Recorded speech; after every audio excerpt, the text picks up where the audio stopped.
González, profesor invitado doctor Pablo Bukowski, señor director de la Maestría en Periodismo y Comunicación Digital, doctor Víctor Manuel García Perdomo, y el profesor invitado doctor Alejandro Rost. El orden de la tarde, en este momento, tenemos primero el saludo y palabras del director de la Maestría en Periodismo y Comunicación Digital. Posteriormente vamos con la conferencia a cargo del doctor Pablo Bukowski y cerramos con el fin de la jornada. Primero, saludo de bienvenida y palabras del director de la Maestría en Periodismo y Comunicación Digital, director Víctor Manuel García Perdomo.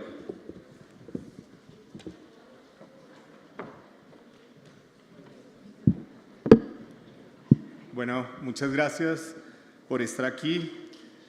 Doctor Pablo Bukowski, profesor investigador de la Universidad Northwestern, señor decano de la Facultad de Comunicación, doctor Manuel Ignacio González, doctor Alejandro Ross, profesor invitado de la Maestría en Periodismo y Comunicación Digital, señores directivos de la Comisión de Facultad, señores profesores y estudiantes de posgrado y pregrado que nos acompañan en este momento.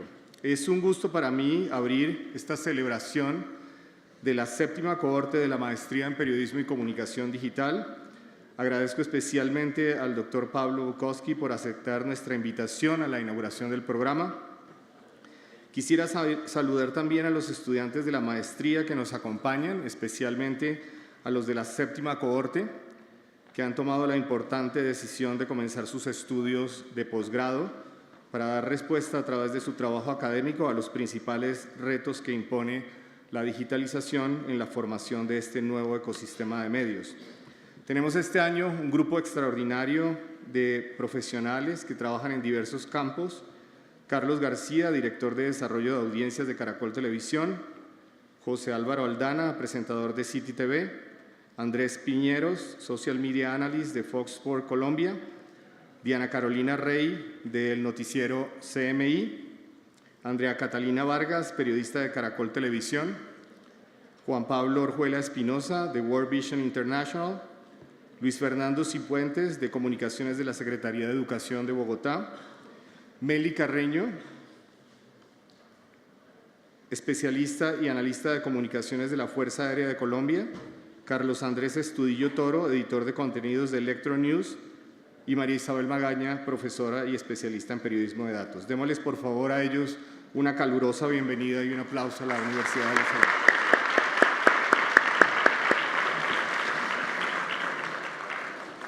Quisiera también agradecer e invitar a los estudiantes de pregrado que nos acompañan en esta jornada final de las 3 carreras de comunicación para que aprovechen las posibilidades de coterminalidad con las maestrías y que comiencen a empezar temprano en sus estudios de posgrado. Bueno, ahora sí a lo que vinimos.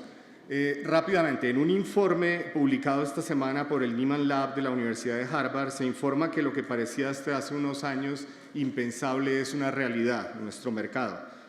En el mercado mundial, el New York Times anunció en los reportes de su 4º trimestre financiero de 2018 que su operación generó 709 millones de dólares, lo que representa cerca del 40% de los ingresos netos de este medio.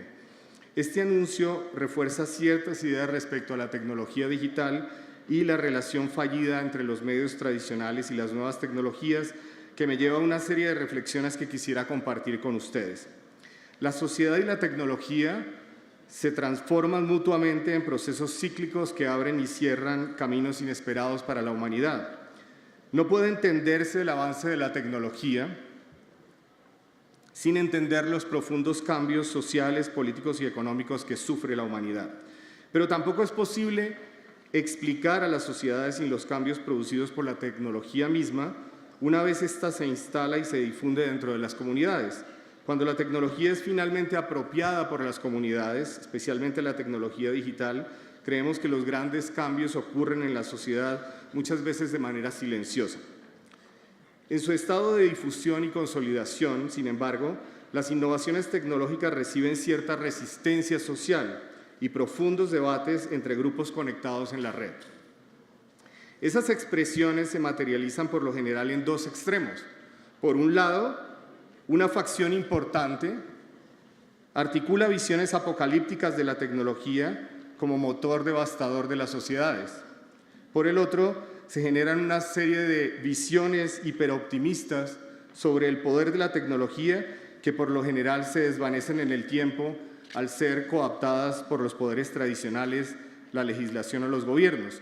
Tomemos, por ejemplo, el bello libro de Susan Douglas, Inventing American Broadcasting, que revela las fuerzas detrás de la consolidación de la radio como nuevo medio en los años 20. A través del análisis de archivos periodísticos e históricos, Douglas usa la invención de la radio y la telefonía como una prueba de que la tecnología mediática no es solo un artefacto aislado, que surge esporádicamente de un inventor héroe para resolver un problema, sino que es un proceso en el que diversas fuerzas sociales operan para modificar y construir el fin último de la tecnología de acuerdo a las ideologías y los actores dominantes.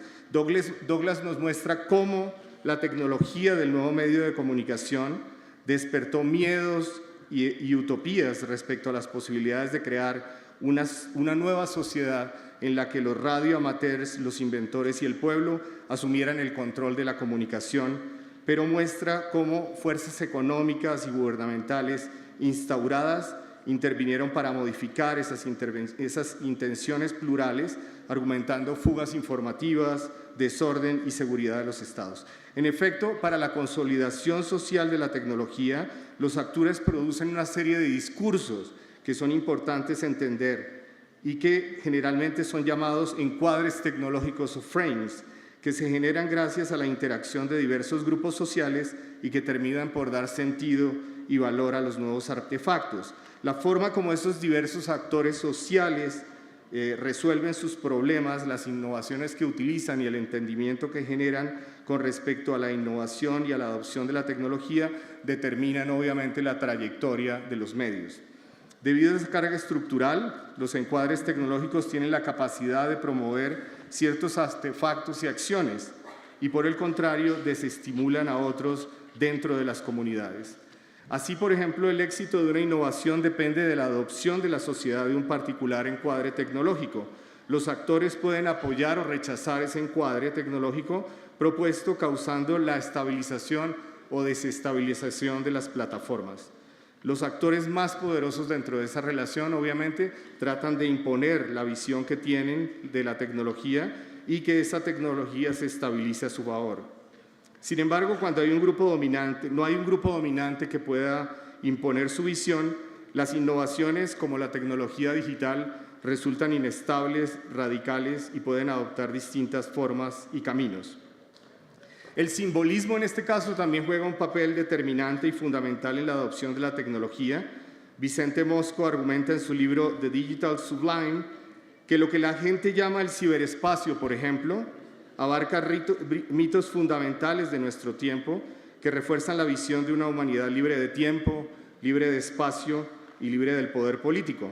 En una abierta contradicción contra esos mitos tecnológicos de la libertad, Mosco describe cómo esa realidad cíclica en la cual elementos materiales del mundo e instituciones tradicionales se reinventan dentro de esos espacios digitales de una u otra manera para coaptar esa liberación y someternos al poder físico de esas instituciones.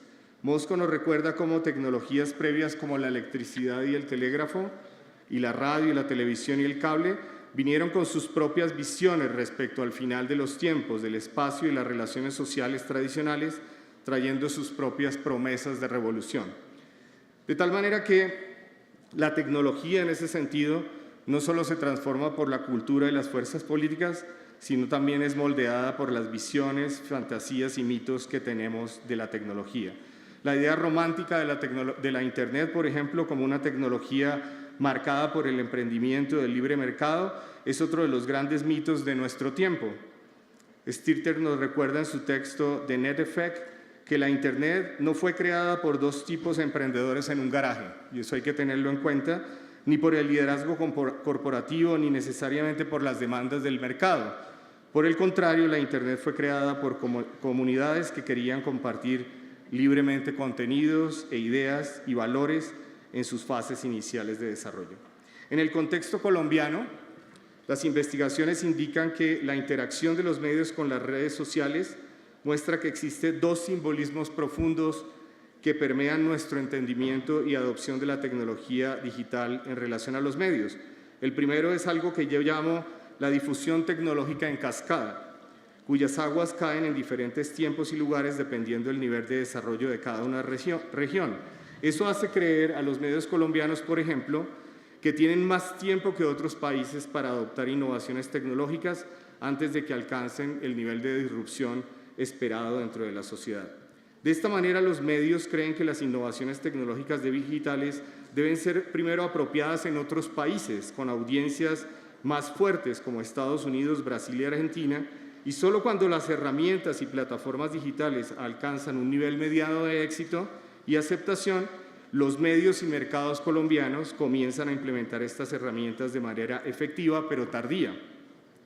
Ese simbolismo de la tecnología digital, cayendo por capas en regiones, les dan a los profesionales mayor certeza respecto a las tecnologías que han sido ya apropiadas por la audiencia, pero al mismo tiempo hace que la innovación y la creatividad se enfrente ahora a reinventar el futuro de los medios en un contexto local dentro de ciertas limitaciones que frenan esa innovación.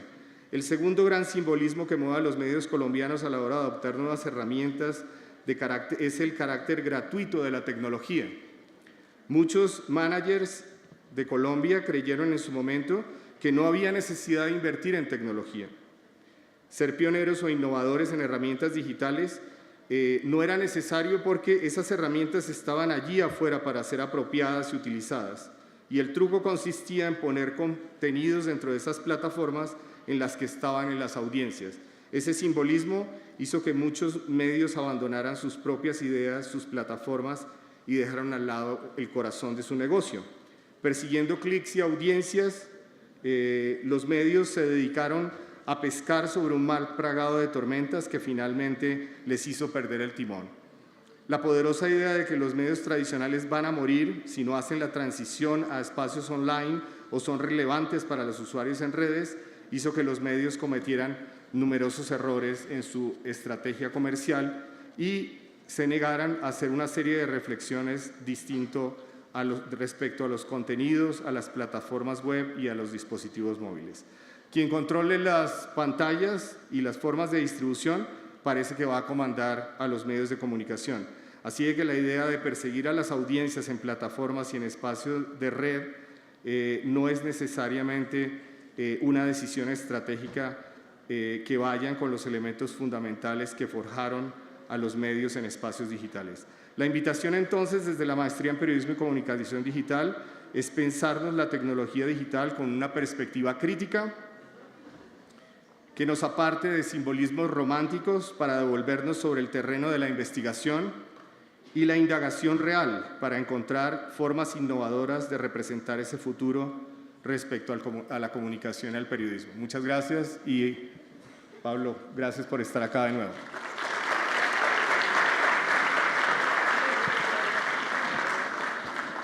Muchas gracias al doctor Víctor Manuel García, director de la Maestría en Periodismo y Comunicación Digital. Continuamos ahora con la conferencia a cargo del doctor Pablo Bukowski. La lección inaugural de la Maestría en Periodismo y Comunicación Digital se titula, como pueden ver en pantalla, Reinventar los medios y la comunicación digital en una era postinstitucional. Y está a cargo del académico e investigador Pablo Bukowski de la Escuela de Comunicación de Northwestern University, Estados Unidos. El doctor Bukowski es un experto en los retos tecnológicos y democráticos que impone el nuevo ecosistema de medios digitales. Es codirector del Centro de Estudios de Medios y Sociedad de Argentina y es becario investigador del Weinstein-Baum Institute for the Networked Society en Alemania.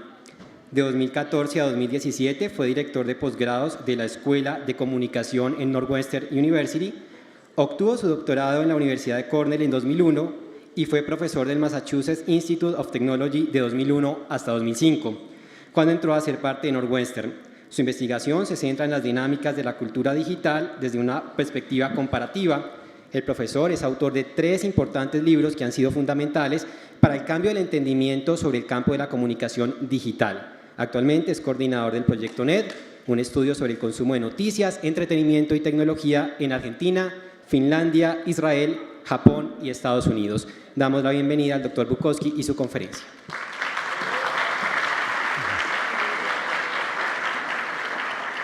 Bueno, buenas tardes. ¿Me escuchan? ¿Sí? Bueno, buenas tardes. Muchas gracias por la invitación, muchas gracias por la introducción y gracias, Víctor, por set the stage, de alguna manera, enmarcar lo que yo voy a decir. Es realmente un placer estar acá. Es mi primera vez, mi primer día, de hecho, en Bogotá. Y la verdad que me lo he pasado fantástico y espero tener un intercambio muy fructífero y que les guste lo que les voy a contar. El periodismo moderno, el periodismo del siglo XX, es una máquina de producir conocimientos. ¿Sí? No es solamente una vocación, no es solamente una profesión o una ocupación. Es parte de una gran maquinaria que produce todos los días, todas las horas, todas las semanas, a veces todos los meses, conocimiento. Conocimiento que se comunica en forma de reportes. Estos reportes señalan cuáles son los hechos importantes y cómo hay que entender esos hechos. Pero se producen masivamente como se produce cualquier otro objeto manufacturado. Con una diferencia, y es que si yo quiero producir este saco, yo sé más o menos con cuánta tela voy a contar para tal día. Pero con las noticias, yo no sé qué hechos van a ser importantes mañana, o la próxima hora, o la próxima semana. ¿Sí? Piénsenlo, es un desafío. Un diario tiene que producir 64 páginas de noticias, ¿sí?, todos los días, sobre hechos, basados en insumos o en hechos que no sabe si van a ocurrir o no. Y si uno está hablando de los sitios digitales, donde se produce constantemente, el desafío es aún mayor. ¿Cómo hizo el siglo XX, el periodismo durante el siglo XX, para de alguna manera sortear este desafío de la impredecibilidad? Lo hizo básicamente confiando en grandes burocracias como proveedoras de la información. Y es por eso que, como han mostrado los sociólogos que han estudiado el periodismo durante la segunda mitad del siglo XX, la mayor parte de los reportes periodísticos están basados en información que proveen las grandes burocracias, el Estado, los partidos políticos, los equipos de fútbol, las empresas de Hollywood, las grandes organizaciones sin fines de lucro. Entonces, eso son maquinarias que generan información que son los insumos del periodismo. Y es por eso que gran parte del periodismo del siglo XX, el periodismo moderno, fue un periodismo que medió entre estas grandes burocracias, estas instituciones y la ciudadanía. ¿Sí? Eso hizo que, si uno mira las historias, si uno lee las historias, escucha o ve las historias de los 70, 80, 90, incluso de los principios de los 2000, son historias donde la mayor parte de las fuentes de información son representantes de las grandes burocracias. Donde las historias en sí contienen mayormente hechos y algunas explicaciones de los hechos. Estas explicaciones son básicamente racionales, porque no está hablando de burocracias que funcionan con una lógica racional. Como suele suceder con las grandes burocracias, que lo que quieren es una sociedad en consenso, en cierta armonía, buena parte de las noticias son noticias que, aun cuando apuntan al conflicto, tratan de llevar a la sociedad a ciertos estados de consenso. Y como la información es comunicada a través de relatos basados en hechos y con explicaciones racionales, el tono es un tono relativamente neutro, o como decimos en inglés, dispassionate, desapasionado. El problema es que este periodismo hoy en día se confronta con un momento histórico distinto. Un momento histórico que está marcado en parte por la presencia de estas grandes burocracias, pero donde buena parte de la acción social sucede en contextos como estos. ¿Sí? Que van desde los chalecos amarillos en Francia, hasta el movimiento Black Lives Matter, el Me Too en Estados Unidos o el Ni Una Más en mi país de origen, en Argentina. Estos movimientos sociales son, en la actualidad, grandes motores de cambio y también de inestabilidad social, no inestabilidad negativa, sino inestabilidad porque desafían la lógica de estas grandes burocracias que han de alguna manera estabilizado la sociedad durante el siglo XX. Y eso genera una suerte de desplazamientos en los equilibrios en los cuales se sostuvo el periodismo del siglo XX, mediando entre las grandes instituciones y la ciudadanía. Estos equilibrios pueden ser entendidos, y estos desplazamientos, en una serie de dimensiones claves que organizan estas máquinas de producir conocimiento que son las organizaciones periodísticas. En primer lugar, vemos un pasaje del poderío relativo de las instituciones a los movimientos. Esto no significa que las instituciones dejan de tener poder, sino que relativo a los movimientos sociales tienen menos poder del que tenían antes. Los movimientos sociales buscan básicamente que ciertos reclamos sean escuchados y atendidos. Están menos interesados en el consenso, en generar consensos, que en hacer que ciertos reclamos, los reclamos que les importan, tengan eco en la sociedad en su conjunto. Y eso es en parte lo que vemos que está pasando en los últimos años, especialmente en la última década. El discurso de los movimientos sociales es en parte racional, pero también en una parte importante es un discurso de creencias. Yo creo que las cosas son así. Los datos pueden ir para acá, pero yo creo que deberían ser de otra manera. Y esto descoloca el énfasis en la racionalidad del periodismo moderno, el periodismo del siglo XX. El periodismo del siglo XX, como decíamos, era un periodismo fuertemente racional, donde era un llamado a la cognición del público, de las audiencias, para que aceptara de alguna manera la construcción del relato periodístico. Siempre cuando uno pensaba, también sentía, pero lo que uno sentía, las emociones, el afecto, de alguna manera acompañaba a la emoción y estaba subordinado, a la cognición estaba subordinado a la cognición. Las cuestiones se justificaban por las ideas, no necesariamente por los sentimientos. Hoy, en la política, en el deporte, en el espectáculo, en los temas que convocan a la ciudadanía, es cada vez más común ver que la gente dice, y es así porque yo lo siento así. Podrá quizás los datos no acompañarme, pero importa menos, porque importa cómo yo me siento para organizar mi visión de la realidad. Y toda esta transformación que va de las instituciones a los movimientos, de la racionalidad o de la cognición a la emoción, del consenso a los reclamos, lleva a que hay un corrimiento en el poderío específico, en el poderío relativo, en el ecosistema de medios, de los medios de noticias a las redes sociales. Se habla mucho de las redes sociales, de que son muy importantes, que nos pasamos mucho tiempo en ellas, pero muy pocas veces se habla de los datos duros. Miremos, por ejemplo, en Estados Unidos, cuáles son los datos duros respecto de a dónde va la publicidad digital, a dónde fue en el 2017. Las 5 empresas que recibieron más publicidad digital en el 2017, ninguna es de medios. ¿Sí? Son Facebook, Google, Oath, Twitter y Amazon. Si vamos solamente a la publicidad móvil, 19 centavos de cada dólar que se gastó en publicidad digital en Estados Unidos en 2017, 39 centavos de cada dólar fueron a Facebook. 13 centavos fueron a Alphabet, que es la empresa que es dueña de Google. 52 centavos, más del 50% de todo el gasto en publicidad digital móvil en Estados Unidos en 2017 fue a 2 empresas, ninguna de las cuales es una empresa periodística. ¿Por qué el móvil es importante? Porque es el único segmento en crecimiento en la publicidad digital, sobre todo en los países desarrollados.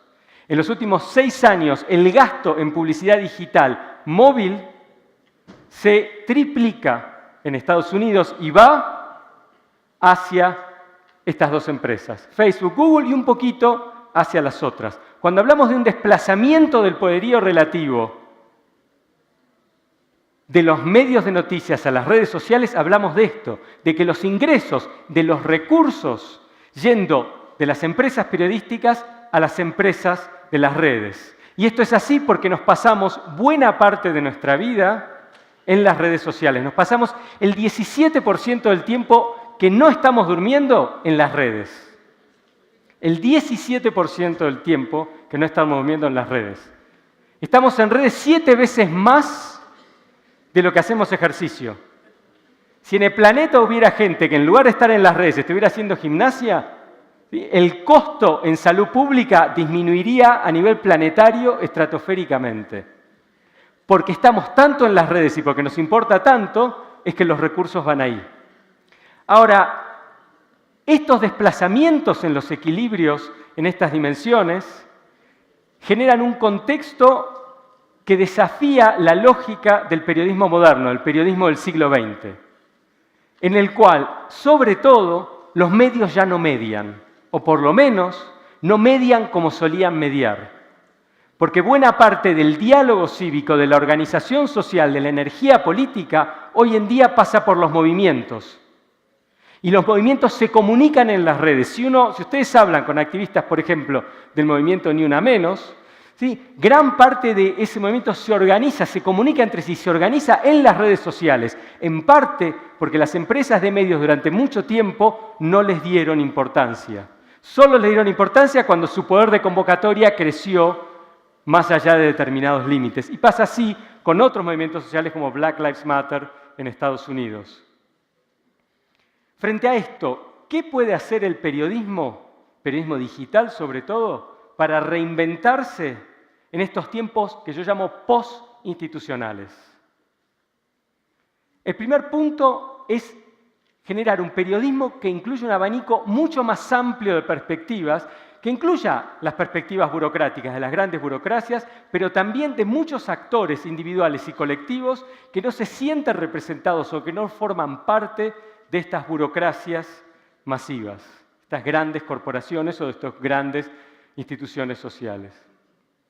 En segundo lugar, el tratar al conflicto social no como algo que sucede episódicamente y que debe necesariamente ser resuelto, sino como algo que es sistémico de la sociedad en la que vivimos y que es de alguna manera la expresión de la diferencia y en cierto sentido puede ser lo que potencie soluciones a problemas endémicos que las grandes burocracias no han sabido solucionar, desde la discriminación por género hasta el cambio global. No estamos hablando de problemas menores.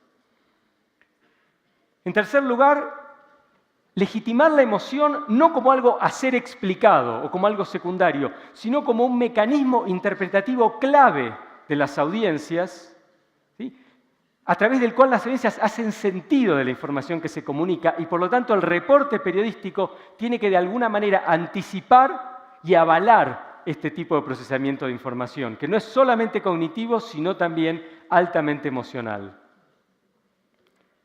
En cuarto lugar, hacer lo que hacen las redes. Las redes tienen el éxito que tienen, no por su tecnología. Las redes tienen el éxito que tienen porque han dado la posibilidad a la gente de expresarse además de informarse. Los medios nos han ayudado a informarnos, pero no nos ayudaron a expresarnos. El teléfono nos ayudó a expresarnos, pero con el teléfono era 1 a 1. Las redes han posibilitado que todos nosotros tengamos micropúblicos, pequeños públicos de decenas, de cientos, en algunos casos de miles, a través de los cuales nos informamos, pero también nos expresamos. Para el periodismo poder reinventarse en estos tiempos postinstitucionales, es importante que las narrativas, los reportes periodísticos sean parte de una conversación más global, en la cual las audiencias puedan ser no solo receptoras, sino también emisoras y distribuidoras de la información, y en el cual el periodismo tenga el rol de construir comunidad y no solamente de transmitir información. Esto de alguna manera lo que hace es invitar al periodismo a ser un periodismo de relaciones, un periodismo en el cual las empresas a veces compiten entre sí, pero muchas veces se asocian en consorcios como por ejemplo los que llevaron a los Panama Papers. Pero también tiene relaciones con las empresas de tecnología en lugar de tener una actitud de competencia con ellas y sobre todo relaciones con las audiencias, donde no tratan a las audiencias únicamente como un público al que se le captura la atención para venderla como publicidad o al que se le pide ingresos por suscripción, sino también a un público que es socio en la producción de conocimientos, la identificación de historias, la construcción de la narrativa, la distribución de la narrativa y el comentario de la narrativa. ¿Sí? Es un periodismo de relaciones que construye sobre el periodismo moderno del siglo XX, pero lo amplía haciendo en parte lo que han hecho las redes y lo que las ha vuelto tan exitosas en estos últimos 15 años.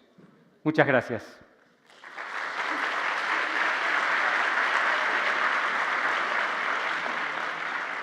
No sé cómo quieres hacerlo de las preguntas. Preguntas. No sé si hay micrófono o no hay micrófono. Sí hay micrófono.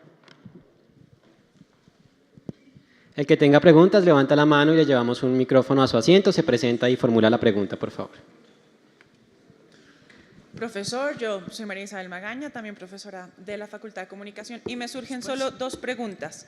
La primera es cuando habla de legitimizar las emociones como un mecanismo a través del cual el usuario interpreta la información, y es ¿cómo haría el periodista en ese caso para comunicar una verdad si el usuario va a decir no importa lo que me digas, yo creo esto, y me puedes decir que esto es amarillo fluorescente, pero para mí va a ser rosado porque mi emoción me lo muestra rosado? ¿Sí me explico un poco? Sí, te explicas. Creo que ahí hay dos cosas distintas. Uno tiene que ver con el rol de la creencia, yo creo versus no creo, y otro tiene que ver con la emoción que suscita la creencia. ¿Sí? El lenguaje periodístico usual, en especial de la noticia dura, es un lenguaje muy neutro. ¿Sí? Es un lenguaje que no invita a la emoción y que en cierto sentido aliena, si se quiere, la emoción. Parte de lo que yo estoy proponiendo es un lenguaje periodístico que de alguna manera incluya el registro emocional en la construcción del relato.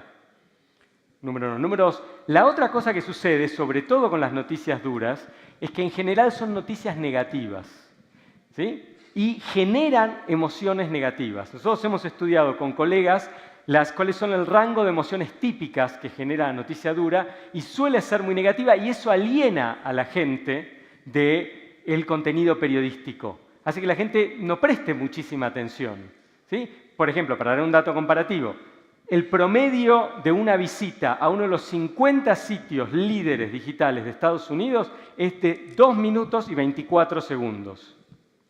El promedio de tiempo que se tarda, que la gente se toma para ver una temporada nueva de Breaking Bad son 2 horas y media por día. ¿Sí? Una temporada de Breaking Bad dura en la media 4 días. La gente dispone de 2 horas y media por día, 150 minutos para ver Breaking Bad, pero solo 2 minutos y medio para ver a los sitios. ¿Por qué? Porque Breaking Bad genera un tipo de estado emocional que es muy distinto del estado emocional que genera el periodismo. Si el periodismo sigue haciendo que las emociones no es parte de lo que se trata, lo único que va a hacer es seguir alienando a la gente. Y en ese sentido, la segunda pregunta sería, ¿qué sucede cuando es el periodista el que es emocional y eso afecta a su cobertura? Esto ha sucedido en Estados Unidos recientemente en 3 o 4 ocasiones, cuando los medios han, por ejemplo, el caso del niño que tenía el sombrero de Make America Great Again, que se regó la noticia de que estaba insultando a un nativo americano, y cuando se contó la historia completa, se mostró cómo al final los periodistas se habían llevado por sus emociones hacia la política, digamos, o a la situación y no hacia la historia. ¿Cómo manejar Es que es eso? un síntoma de los tiempos. No solamente esto le pasa a los lectores, sino también les pasa a los periodistas que no dejan de ser lectores o televidentes. Me parece que, por eso decía, es un momento cultural en el cual esta sociedad postinstitucional es una sociedad donde la emoción tiene un rol, o los estados afectivos tienen un rol en la vida pública mayor del que tenían antes. ¿Más? Otra pregunta. Profesor, buenas tardes y Buenas tardes. bienvenido a Colombia, a Bogotá. Gracias. Feliz Día del Periodista. Lo mismo. Profesor, excúseme esta pregunta en la estructura, pero ¿hasta dónde esa formación, ese tiempo, ese trabajo que están invirtiendo los estudiantes, hasta dónde la Facultad de Comunicación Social y Periodismo en Colombia y en el mundo sigue teniendo esa responsabilidad de formar en esos profesionales que lleguen a ese mundo del periodismo, a ese mundo de esas nuevas audiencias, de esos nuevos requerimientos de información, de esos nuevos cambios que aporten, bueno, para el bien de una sociedad, por supuesto? No, es una excelente pregunta. En realidad la respuesta es más que nunca la universidad ¿Por qué? tiene un rol fundamental. ¿Por qué? Porque en una sociedad en cambio, en una sociedad en movimiento, la universidad es el eje central para entender qué es lo que nos está pasando. En una sociedad que es una sociedad estable, ¿sí?, se repiten los conocimientos, pero una sociedad en movimiento como la sociedad en la que estamos viviendo es una sociedad donde las universidades, las casas de conocimiento, tienen un rol fundamental en la formación no solo de los alumnos, sino del debate público. ¿Se entiende? ¿Sí?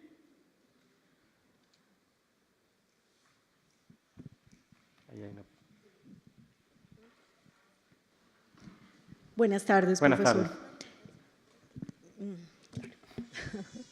Bueno, mi pregunta es sobre las fake news. En parte la distribución de las fake news tiene mucho que ver con el lenguaje y la emotividad que generan y las creencias de la gente.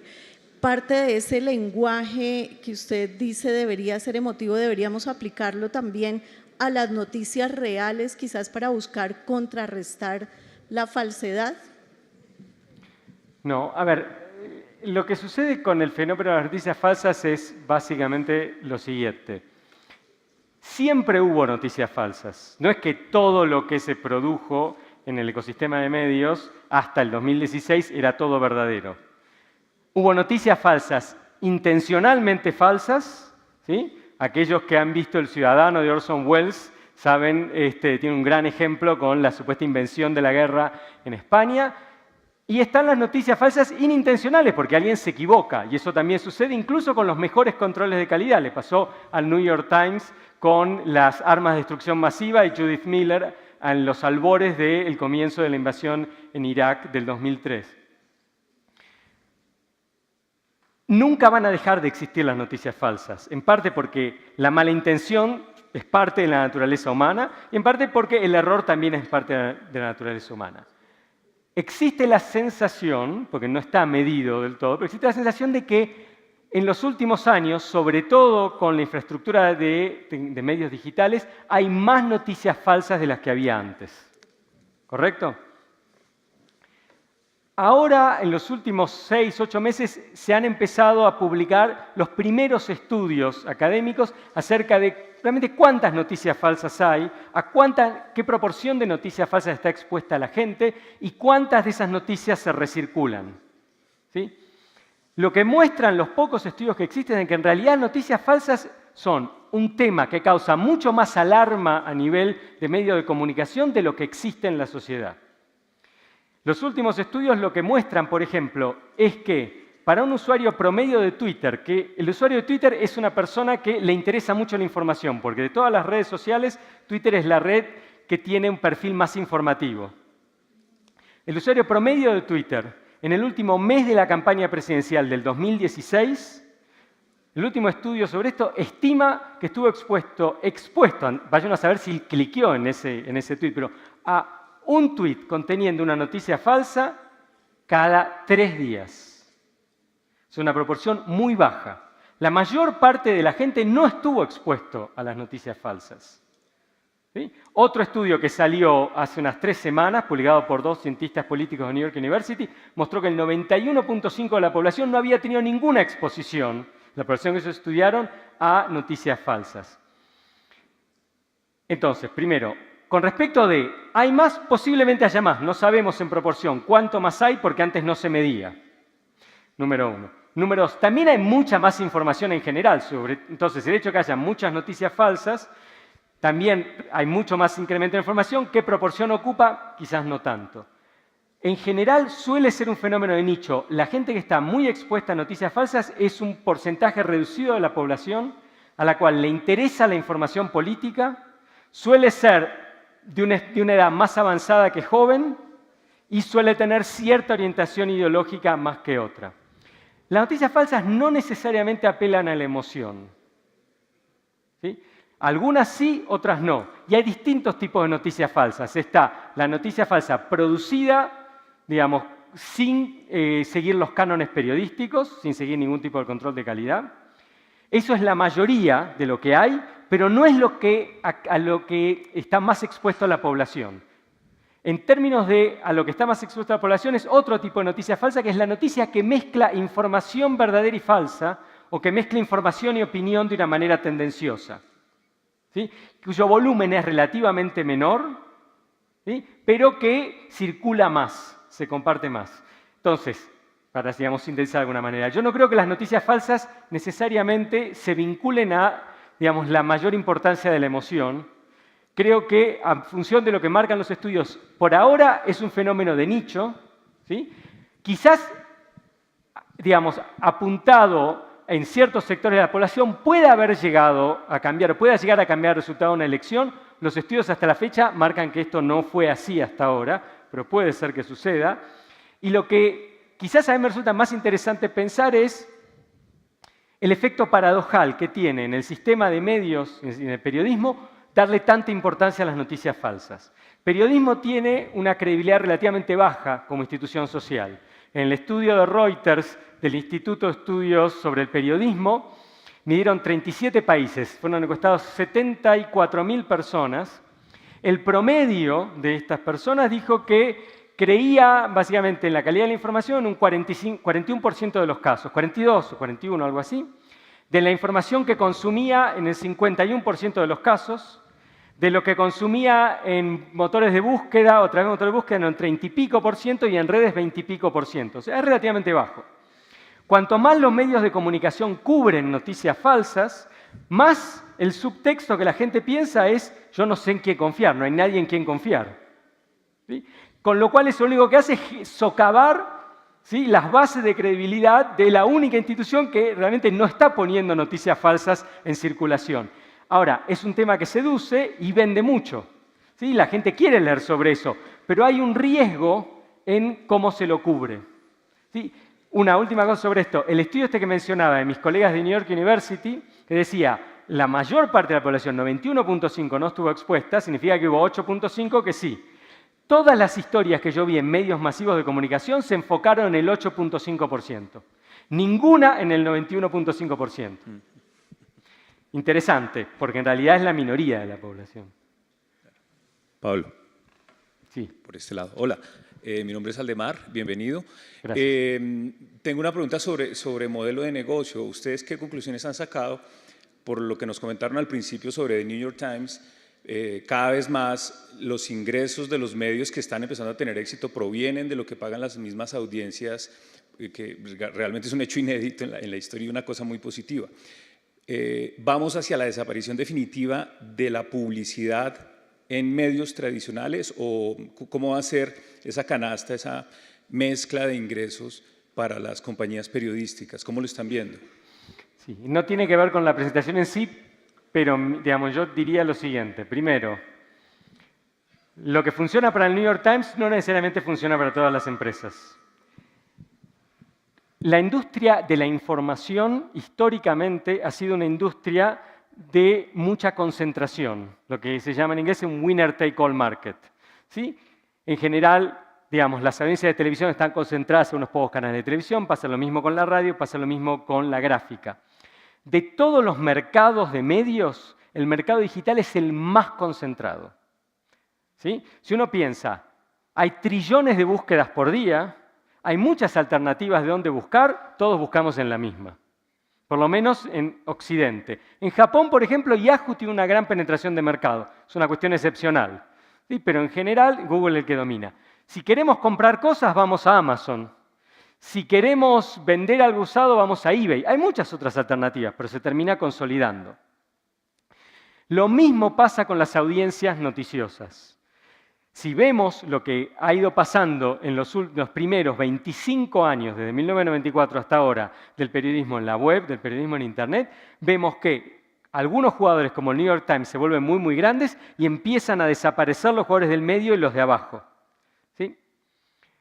El New York Times, o empresas como el New York Times, se van hacia el lado de la suscripción porque, como vimos, la publicidad va a otras que son más grandes que ellos, porque el New York Times es un pez muy grande en la pileta chica que es digamos, el mar de la información noticiosa.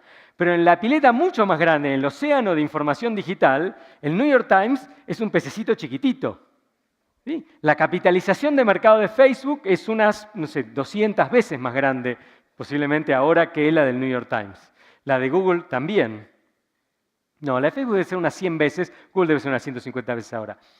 Entonces, al New York Times, ¿sí?, le funciona el modelo de suscripción, en parte porque es líder y en parte porque en el 8 de noviembre de 2016 el pueblo norteamericano elige a Donald Trump como presidente y Donald Trump señala a los medios de comunicación como, digamos, opositores. Entonces, la gente que está opuesta al presidente Trump empieza a subvencionar de alguna manera al New York Times y al Washington Post. El modelo de suscripciones del New York Times empieza a ser altamente exitoso a partir de ese momento, no antes. Si uno mira el rendimiento financiero del New York Times desde el 2011 al 2015, los primeros 5 años que el New York Times implementa las suscripciones, el New York Times cambia plata. Lo que ingresa por publicidad, lo que ingresa por suscripciones es lo que pierden por publicidad. Yo no creo que el modelo para la industria de medios sea un modelo de suscripciones. Es más, creo que el modelo de suscripciones para la industria de medios, salvo para los primeros 2 a 3 jugadores del mercado, es un acto semi-suicida. ¿Por qué? Si uno mira los primeros 25 años de negocios digitales, el éxito viene por porción de mercado, por market share, ¿sí? Y después se capitaliza en transacciones. YouTube no tuvo ningún ingreso durante mucho tiempo, hasta que construyó una gran base, se transforma en el jugador dominante y después se empieza a capitalizar, a comodificar. ¿Sí? Amazon durante mucho tiempo, pero a pérdida. ¿Ok?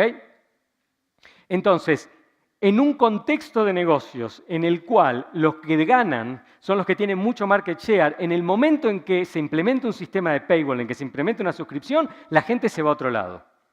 Se gana mucho por ingresos en cuenta corriente, pero se pierde muchísimo potencial de crecimiento. El problema es, si las suscripciones no lo son y la publicidad es limitada, ¿qué hacemos? Lo que hacemos es lo que yo creo que va a suceder, y esto es digamos, mis predicciones valen tanto como la predicción al azar de cualquier persona de este planeta, pero lo que yo creo que va a suceder es una alta consolidación, ¿sí? Va a haber menos empresas más grandes y una gran diversificación en los modelos de negocios y en los productos. De vuelta, Amazon como ejemplo. Amazon empezó vendiendo libros y hoy me vende el papel higiénico, en el que no se imprimían libros. ¿Sí?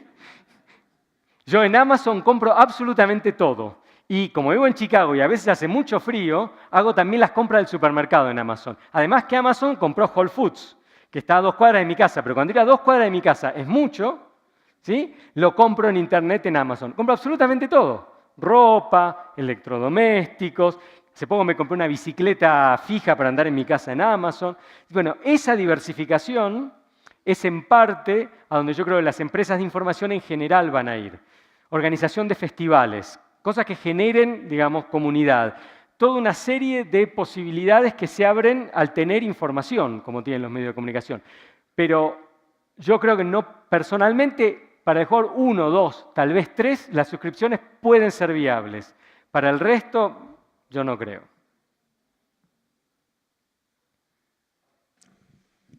Dos. Acá. Hola, Pablo. Hola, ¿qué tal? Eric Vilaro. Tengo una pregunta sobre el tema del contenido que hablabas ahorita. Digamos que hace un tiempo, o una de las cosas más importantes era crear muchos contenidos. Hoy hablabas de algo muy importante que era crear un contenido específico pensando en historias y jugando con las emociones, sí, los sentimientos.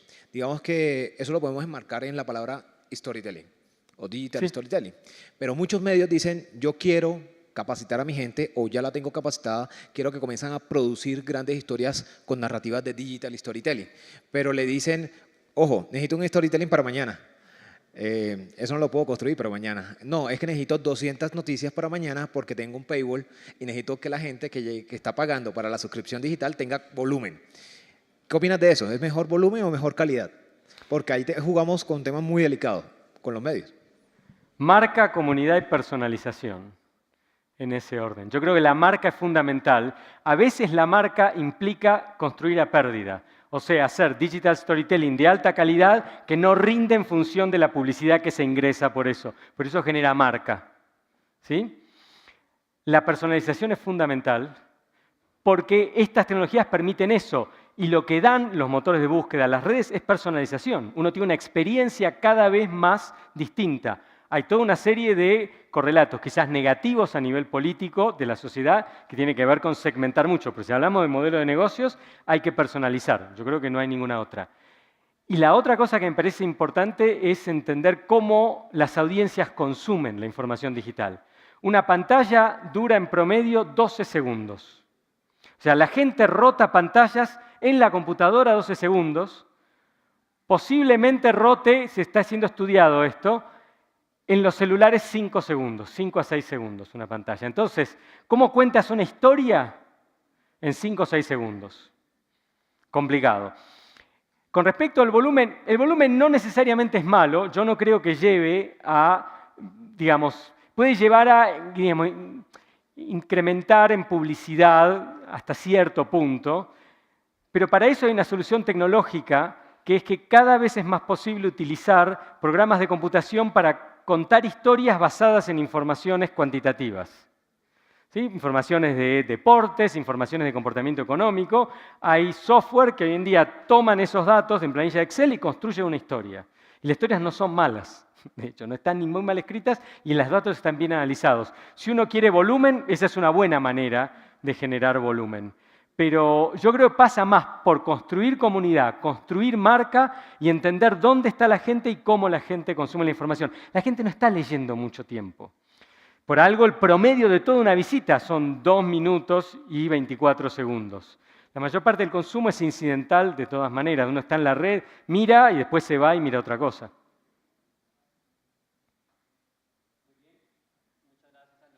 Oski por su conferencia.